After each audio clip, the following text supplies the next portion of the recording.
В региональной общественной приемной председателя партии «Единая Россия» Дмитрия Медведева прошел очередной этап акции «Собери ребенка в школу». Детям из многодетных и малообеспеченных семей, а также семей участников СВО со всей республики раздали портфели с канцелярии к началу учебного года.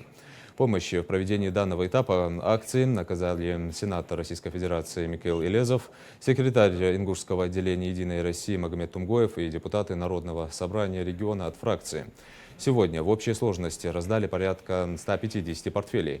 Старт акции «Собери ребенка в школу» 19 августа дал глава Ингушетии. Ее цель – оказать адресную помощь в подготовке к началу нового учебного года детям из определенных категорий семей.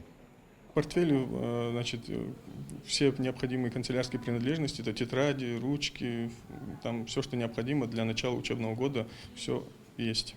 Эта поддержка значительный вклад в подготовку ребят к новому учебному году и реальная помощь семьям, которые особенно нуждаются в этой поддержке.